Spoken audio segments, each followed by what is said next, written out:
Alison, this is completely without recent historic precedence that the Queen should have her vacation in Scotland interrupted by a Prime Minister asking her to suspend Parliament. The reason that it is broadly being viewed that Boris Johnson is doing this because he wants to head off opposition in Parliament from his own party and from opposition parties who want to block him having a no-deal Brexit, leaving the European Union without having a deal agreed. What took place yesterday in London was a meeting of all the opposition parties, and they decided there that they would not have a vote of no confidence in Boris Johnson's government and try to bring down his government. Instead, they would find a legal mechanism in Parliament to block a no-deal Brexit. What Boris Johnson has woken up and done today is head that off by suspending Parliament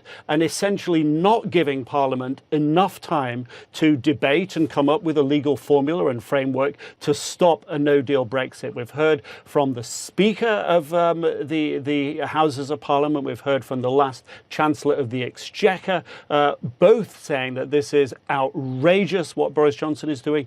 Opposition MPs are calling it outrageous. They're calling it dangerous. Boris Johnson, on the other hand, is sticking to his guns and saying that Parliament still will have enough time to debate Brexit.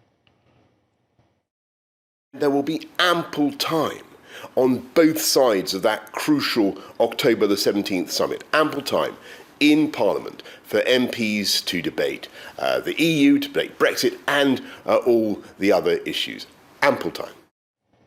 This is without recent historic precedents. This is deepening the battle lines over Brexit. We really are in uncharted territory here. This is going to cause and create huge anger and huge animosity. Parliament will sit down again next week, be suspended the week after.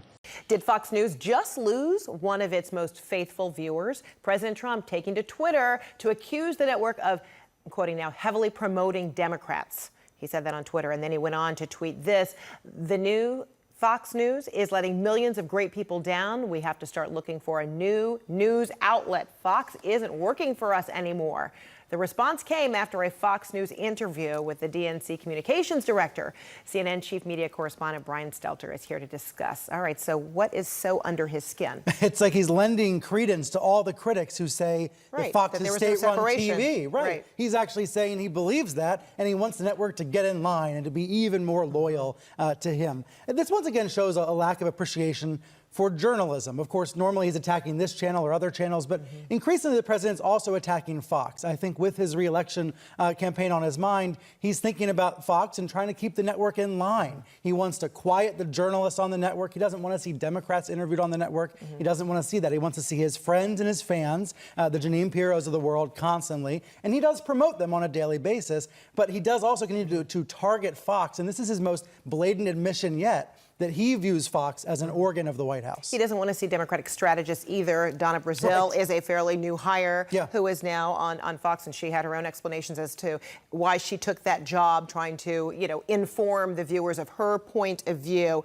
and how instructive that would be. He doesn't like that either. No, and he's complained about Brazil, complained about Juan Williams and Shep Smith today. Look, he just after the DNC woman was on Fox this morning, a White House spokesman was on Fox. So the idea even of having two different people from two different parties is something that's anathema to the president. Oftentimes, these are impulsive tweets. I don't want to read too much into them, but I think he's trying to work the refs. He's trying to work the refs, as he often does, trying to pressure Fox to only talk about him in favorable ways. Well, we're seeing the president already teeing off on Puerto Rico. As this island prepares for this potential hurricane to come its way, the president is teeing off.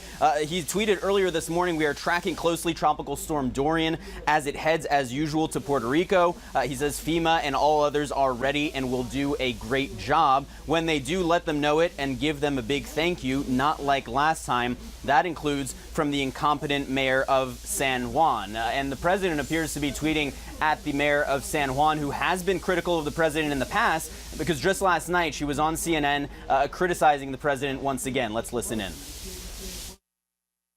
His behavior, his lack of understanding, and it is ludicrous. 3,000 Puerto Ricans did not open their eyes this morning because this racist man did not have it within him to do his job. So get out of the way, President Trump, and let the people that can do the job get the job done.